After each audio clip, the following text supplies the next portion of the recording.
Chris, Superfast RC here, and today we're going to be giving you the review, at least my review, of the team associated RC8B3.2E. So basically this is my buggy, exactly how I pulled it off the track. I've blown it off a little bit, but just going to give you my thoughts on the actual kit and how it built up and the durability of it and how it handles and, you know, day-to-day racing or bashing, whatever you're going to do with this thing.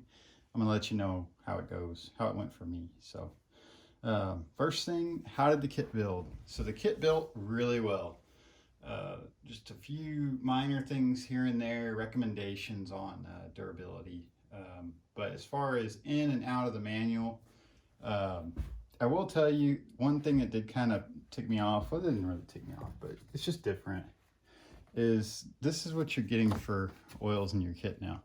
So in the past, you used to get, say for your diffs, you get a full can of factory team oil. And that went for shocks as well. It would come with a kit or a bottle of whatever weight that they, you know, specified. And you could actually use that oil in other RCs, shock rebuilds down the road if you were going to use that weight again. It just really helped out because, you know, you could get several fills out of this bottle. I mean, they sell these for like $7 to $10 a bottle, and having those included in the kit, I mean, I don't know when Associated quit doing that. I mean, the last kit I built, I think, was like the B5. To be honest, I don't have a B6. I'd like to get a B6, but right now with the COVID and everything, and racing kind of has been on hold for me for a long time. Just don't see it in the cards, but the B3.2E, you're getting these. So I'm sure in the other kits you're getting stuff like this as well, but that's good for one fill, and that's a downer, man. I mean, when you're used to getting this in the kit and you open the box and you see something like that, it's like, man, why did they do that? I'm sure it's to cut cost. I mean, it's been that way with X-Ray in the past. You know, you get just enough fluid to do, you know, one build of the kit, and that's it. But I mean, Associated, man, come on. Back in the day, that was awesome. But I can understand it. It's cost cutting. It is what it is. Whatever. That's one thing that just kind of irked me right out of the box. But anyways, so what have I done to the car and how has it ran for me so far? So the body is nice. It's the Proline body. It's just a good body, highly durable, and it's got good clearance for the batteries and everything. I'll go ahead and get that out of the way. I'm gonna look at the kit. So this is my current layout. I've got a Hobbywing SCT. What is this? The SCT Pro XR8. There we go, XR8 SCT. ESC Tekin RX8 Gen 2 motor, or T8 Gen 2, I'm sorry. Turnigy 1258 TG. It's like a Savox 1258. It's just what I had laying around, and it works great. Aluminum arm. They come with a plastic arm out of the box, stripped right away. So if you do this kit, go ahead and get yourself an aluminum arm when you order the actual kit itself. What else have I done? So one of the things in the manual, in the buildup of this buggy in particular, that's kind of like a fail in honesty, is this right here. And you can see I've kind of left it broke to kind of show you what's going on. So let me go ahead and pan down here, and I'm going to zoom in so you can kind of get a handle on what's going on. So they give you these short little screws, and basically what they've got going on here is this ball end is threaded. So if you can see that right there, that's threaded on the inside. So what they're expecting you to do, and it works fine for probably 2 or 3 packs, and then this happens. They want you to put some blue thread lock on there, and it just thread locks in. And it works great, and I guess for weight savings or whatever, that's what they're thinking. Actually, this screw's bent, so it'll have to be replaced. I'm going to replace the screw anyways with something that's actually long enough to put a nut on. So I'm going to go ahead and pull it out. Basically what they're having you do is thread this into this rod end and thread lock it. What happens, this must be a high vibration area. I'm sure it is, the differential there and everything. It unscrews over time, and just, you know, I guess the up and down of this maybe causes it to get loose, even with a thread lock on there. And if you can see, that's actually bent. Let's see here. If I can get it to come into focus. That screw's bent. So I don't know what happened there. The screw actually looks like it's going to break in two, but What you should do, and what I'm going to do is get a screw that's long enough to actually screw all the way through the rod end and then put a nut on it, a lock nut. And you're not going to have this problem anymore. That's one thing I recommend for the start. I know it's for weight savings and they're trying to keep it clean and everything, but it's not working out. And that's just one thing I want to say out of the box.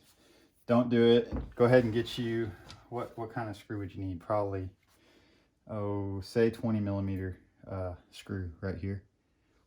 And go ahead and just replace that. Don't build it like they say to do. Don't use a thread lock because it just comes unscrewed. And you're gonna have a bad day when your car, you know, does this on the track and you're out of the heat and out of the race because of that. So that's one thing. Get a lock nut, thread it all the way through, tighten it down, be done with it. Other than that, things that really need to be paid attention to. I went with the carbon towers. It's a personal thing. I've always ran carbon towers on my A scales. It's, I guess, the flex. It's just, I like the driving characteristics of it better than the aluminum towers. But I'm sure the aluminum towers perform just fine. As you can see, I didn't even bother with the buildup on them. I never even ran them, as you can tell right here. Maybe I ran it once, very, very short run, but I'm sure these are just fine. I like the characteristics of the carbon tower, so that's what I did. You know, I've always ran the X-ray. I ran the X-ray with the carbon towers, the 808, then I ran the XB8, and now I'm here. I also ran the RC8B3.2, but that really I never really raced that much. More with the X-rays, so that's what I kind of went with, the carbon towers here, to make it handle more like my XB8 did, and it was successful. It handles similar to the XB8. I think it's even a little better than the XB8. But all these platforms, the Mugen, the Associated, and the X-Ray are very similar now. They're all pillowball cars, and they're all very similar performance. So, went with the carbon towers. Another piece of carbon that you're going to want to look into, and this is on the X-Ray, or not the X-Ray, but the Mugen as well, is these carbon, at least on the bottom. I think the top plate is an Associated only thing. And I don't know if I like this design. To be honest, I think the Mugen's got it better, where the carbon plate is actually on the top of the arm. So let's go ahead and zoom in here. So they've got a carbon arm stiffener, right? And so it's on the bottom side of the arm, and they just get murdered, man. I mean, they're scratched up, they're beat up. I think putting it on the top of the arm would have been a better option, but I know the Mugen did that first, and that's probably why Associated went ahead and put it on the bottom. And I mean, if you don't care what the carbon looks like after a couple of races, then it's fine. It's not going to make a difference. Just move on with it, and it'll be all right. One thing, though, that I will note, if you do want to go with the carbon arms, you actually have to get different screws. I believe they're a little bit shorter for the carbon because the carbon's thinner than the plastic inserts. So I think I've got the plastic inserts here. I'll show you what's going on here. So with the plastics, yeah, see, I actually had to go and buy these screws separately because I think they're 8 millimeter and the factory ones are 10. Yep, they're 10, or I don't know what they are. They're 6 millimeter length on the carbon arms. 6 millimeter screws, countersunk, and the factory ones for the right here, these are 8, I believe, and that's for the factory plastic inserts.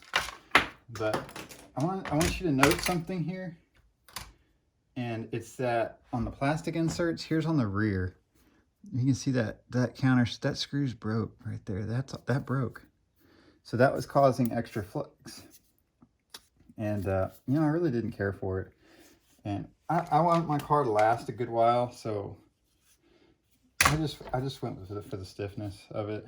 And here's my first arm, and I might have already mentioned this to you in a prior video, but this is with the plastic stiffener, and I think this is coming off a pretty big jump, kind of landed kind of crooked, and I snapped the arm, and I think it was just because of the void, the actual material that they cut out for this stiffener system, it's just not there. Especially right here, there's not enough meat where they put that groove there for the shock, and there's just not enough meat there, and it just cracked.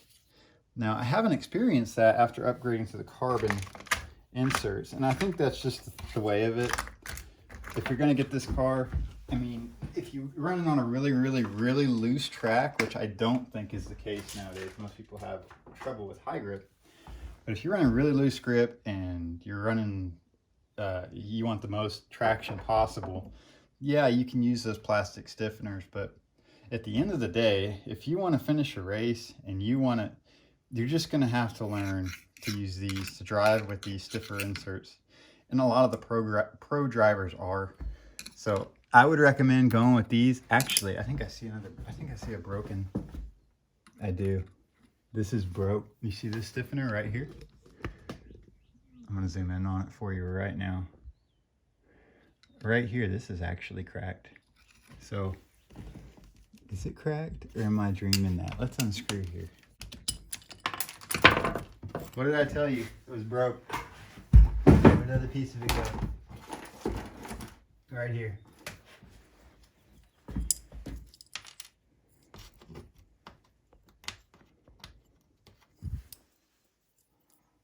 Here you go.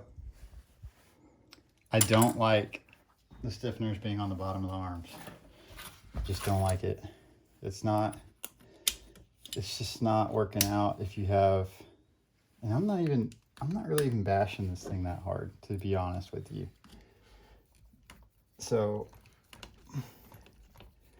I'll have to order a new stiffener for that. And I'm sure somebody else is making them by now, maybe Avid, something a little bit stronger maybe. I don't know. I'm not that hardcore of a racer where this is actually going to make a huge difference for me. You know, having the super flexible arms.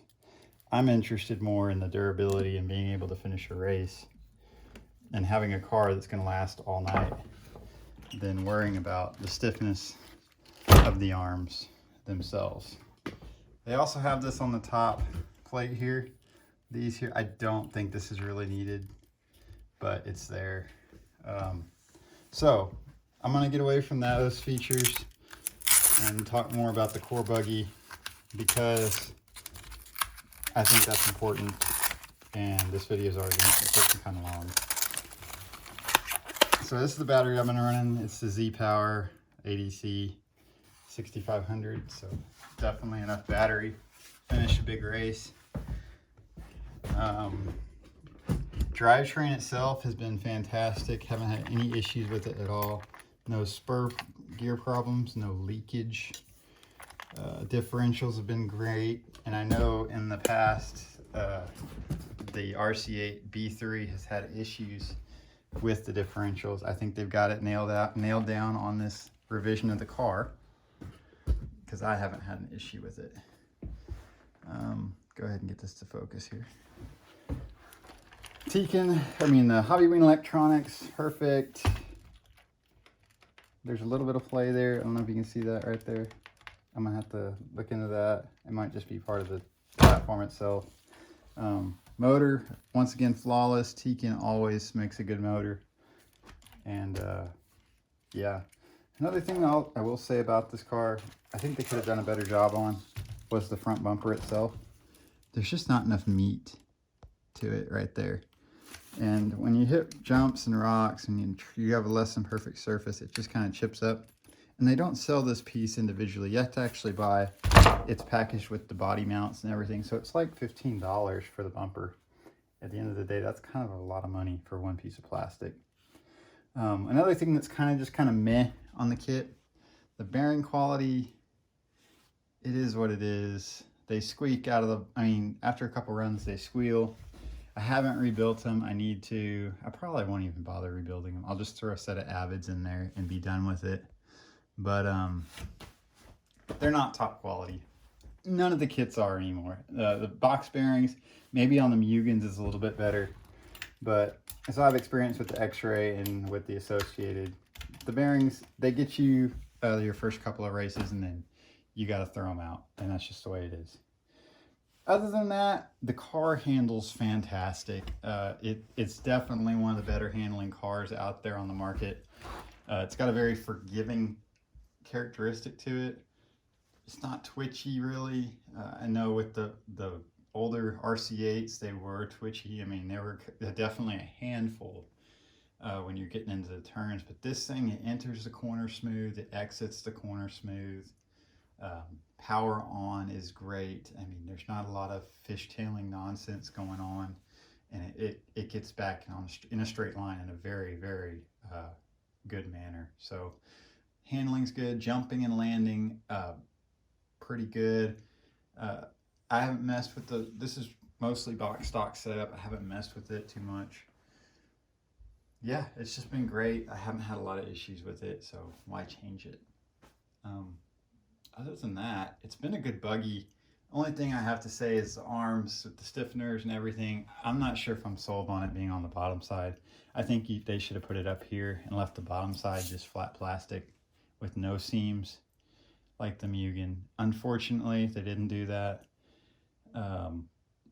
And there's that durability issue. And like I said, even the carbon, that's still broke. So it is what it is. Take it or leave it. It's just something you're going to deal with on this platform. Hopefully they revise it on the 0.3, but it is what it is. For now, we've got to work with it. Will I keep this buggy? Yeah, probably will. It's, like I said, racing around my area really took a hit when COVID began. The main facility actually closed up their off-road track and moved completely indoor. It's kind of sad because that's right when this platform came out, and I was planning on going to race it there and really haven't had a chance to. So most of my running with this platform has been practice, really. And yeah, it is what it is. And I'm sure a lot of y'all out there this year have had to deal with that. But yeah, the RC8B3.2E, it's a good buggy. Would I recommend it? Yeah. Just pay attention to the areas that I pointed out and make sure you kind of address those or watch them, you know, after every run or every race day. Make sure you check your arms, make sure you have no breakage on your carbon or your plastic stiffeners. The arms don't have too much bow in them. And like I said, right here in the rear, make sure you just get the right screw so you can thread it all the way through, put a lock nut on there, and make sure it's secured and it ain't gonna fly anywhere. Quality of the shocks, they're excellent. No problems at all with them. I don't know if they're using that special Kashima coating on them anymore. I don't think they are, and that might be an upgrade, but I don't see a need for it. I built some with 6-hole 1.3s. I don't think that's what the kit recommended, but I went ahead with 6-hole 1.3s, and they've been great, and I haven't had any issues with them. Others have noted that the springs are kind of tight on there. You can hear they kind of rub on the bodies. I haven't had an issue with it though. It doesn't really make that big of a difference. The wing quality, it's a lightweight wing. It's flexible. It is what it is. Haven't had trouble with it. So a lot of people actually prefer the associated wing over some of the others. And yeah, I really don't have anything else to say. It's a good buggy. If you're looking for a good platform for A-scale racing and you like the associated stuff, you want to be on the associated team, go for it. It's a great buggy. If you're looking at the Mugen stuff, go for the Mugen. It's a great buggy. X-Ray, it's expensive. Quality stuff I've ran in the past, haven't actually, will say, have had less issues with the X-Ray equipment than I have with this associated platform.